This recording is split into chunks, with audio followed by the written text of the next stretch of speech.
प्रचार करुछु अतिबड़ी जगन्नाथ दास विरचित श्रीमद् भागवतर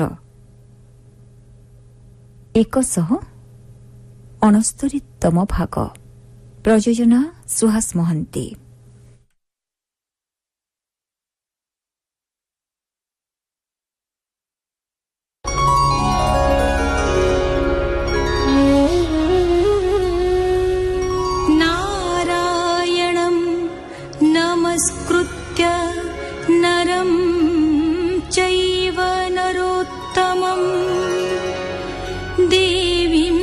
सरस्वतीं व्यासं ततो जयमुदीरयेत्। मूकं करोति वाचालं पङ्गुं लङ्घयते गिरिं यत्कृपातमहं वन्दे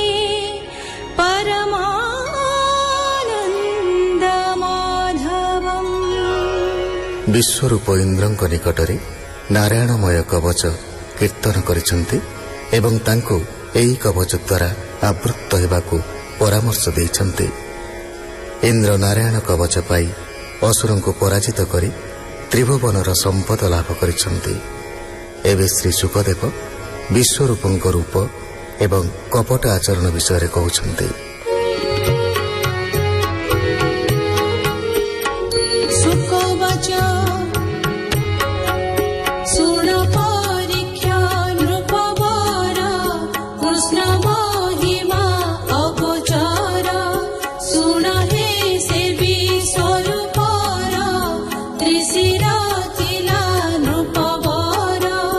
एक मुखरे सोमपान करई सेहु प्रतिदिन, द्वितीय सुरा पान करे अन्न भक्षई तृतीय रे। से विश्वरूप विनय रे देवगणଙ୍କୁ उच्च स्वरे डाकी दियई आविर्भाग जेणु से देवमानंक कहूआणी यज्ञर भाग नृपमणि देला असुर मानंकरे यज्ञ भाग को परोक्षरे। यद्यपि देवे पिता तार ताहंकु करी अनादर, पुणी से मातृ स्नेह वश होइल मातृपक्षरे स्नेह करी एमंत कर्म से आचरी। एमंत देवं कहेलन देखी ताहार मघवान। सभये होई खरतर रसे छेदिले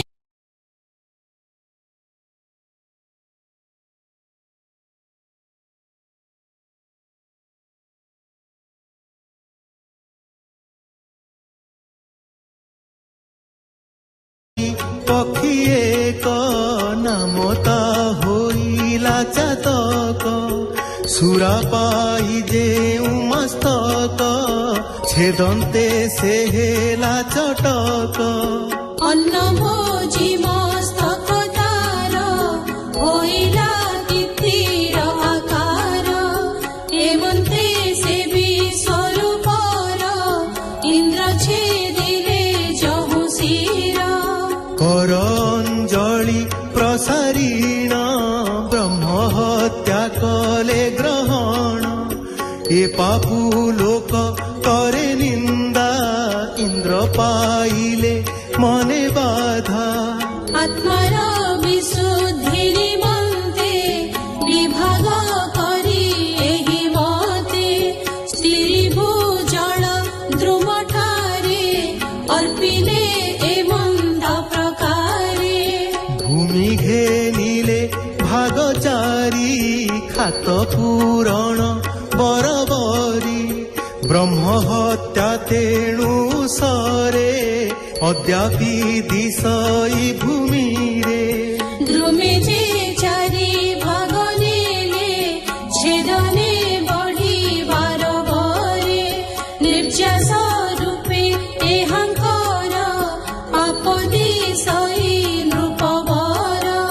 কাম বসরে স্ত্রী জন সম্ভোগী হেবে প্রতিদিন এ রূপে বরকু পাইণ চারি ভাগ কলে গ্রহণ রজরু পরে প্রতি মাস এবে হে পাপ হয়ে দৃশ্য পাপর শেষ চারি অংশ জড়କୁ দেব ঈশ পুଣି ସେ ଦେଲେ ତାକୁ ବରେ ମିଶ୍ରିତ କ୍ଷୀରାଦି ଦ୍ରବ୍ୟରେ ସେ ପାପ ବୁଦ୍ବୁଦ ଫେନରେ ଅଦ୍ୟାପି ଦିଶଇ ସଂସାରେ ସେହି ଫେନକୁ ପକାଇଲେ ଜଣର ପାପ ନାଶେ ଭରେ ହେମନ୍ତ ପ୍ରକାରେ ହେ ନୃପ ହରି କଳ୍ପିତ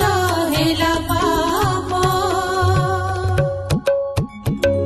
ଏ ଅନନ୍ତରେ ସେ ତ୍ୱଷ୍ଟାର ଯେଣୁ ହତ ହେଲା ତୁମର ପୁତ୍ର ଶୋକରେ ଦୁଃଖୀ ହୋଇ ଇନ୍ଦ୍ରର ଶତ୍ରୁ ବୃଦ୍ଧି ପାଇ ହୋମ ଆରମ୍ଭକୁ ବିଚାରି ବୋଇଲେ ଅତି କ୍ରୋଧ କରି ଇନ୍ଦ୍ରର ଶତ୍ରୁ ହେଉ ଜାତ ବେଗେ ଇନ୍ଦ୍ରକୁ କରୁ ହତ ଏମନ୍ତ ବୋଲି ସେ ବଚନ କେତେ ଆହୁତି କଲା ଦାନ ପୁରୁଷେ ତହିଁରୁ ବାହାର ରୂପତା ଅତି ଭୟଙ୍କର ଯୁଗ ଅନ୍ତ କାଳେ ଯେମନ୍ତ ପ୍ରାଣୀଙ୍କି ଯେ ଶନି କୃତାନ୍ତ ଦିନକୁ ଦିନ ଅତି ଘୋର ବଢ଼ଇ ବିଶ୍ୱରୂପ ତାର ଦଗଧ ଗିରି ପ୍ରାୟ ହୋଇ ତାହାର ଶରୀର ଦିଶଇ କାନ୍ତି ତାହାର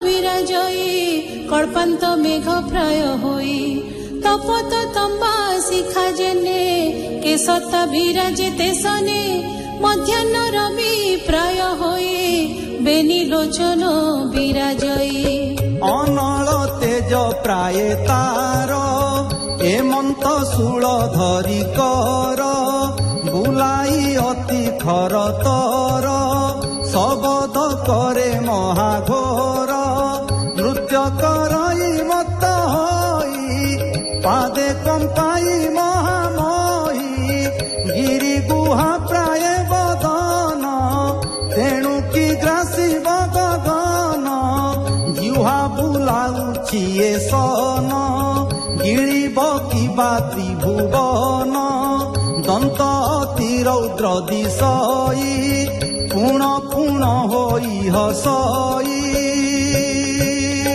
ଭୀତ ହୋଇଣ ସର୍ବଜନ ପଳାନ୍ତି ଘେନିଣ ଜୀବନ ତ୍ୱଷ୍ଟାର ପୁତ୍ର ଏ ଯେ ପାପ ଲୋକେ ପାଇଲେ ବହୁ ତାପ ପରମ ଦାରୁଣ ଅସୁର ଏଣୁ ବୃତ୍ର ନାମଟି ତାର ଇନ୍ଦ୍ର ଦେବଗଣ ସହିତେ ମିଳିଲେ ତାହାର ଅଗ୍ରତେ ଯେ ଯାହା ଶସ୍ତ୍ର ଧରି କରେ ପିଟିଲେ ବୃତ୍ରର ଉପରେ ଶସ୍ତ୍ର ଯେତେକ ଦେବଙ୍କର ସବୁ ଗିଳିଲା ସେ ଅସୁର ଏ ଅନନ୍ତରେ ଦେବଗଣ ବିସ୍ମୟେ ହୋଇ ହତ ଜ୍ଞାନ କୃଷ୍ଣରେ ମନ ସ୍ଥିର କଲେ ମହାପୁରୁଷ ଆରାଧିଲେ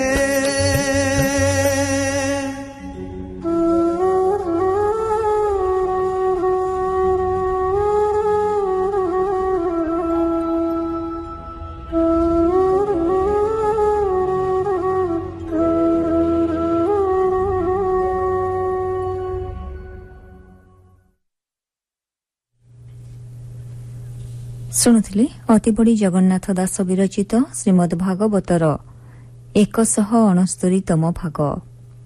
କଣ୍ଠଦାନ କରିଥିଲେ ଦୁଃଖୀଶ୍ୟାମ ତ୍ରିପାଠୀ, ମନ୍ମଥ ମିଶ୍ର, ସେବାରାଣୀ ମହାପାତ୍ର ଏବଂ ସଙ୍ଗୀତା ଗୋସାଇଁ। ବେତାର ସମ୍ପାଦନା ଡ ଦାଶରଥୀ ଦାସ, ସଙ୍ଗୀତ ପରିଚାଳନା ତାରାକାନ୍ତ ପଣ୍ଡା, ବର୍ଣ୍ଣନା ବସନ୍ତ ମହାନ୍ତି ଏବଂ ପ୍ରଯୋଜନା ସୁହାସ ମହାନ୍ତି।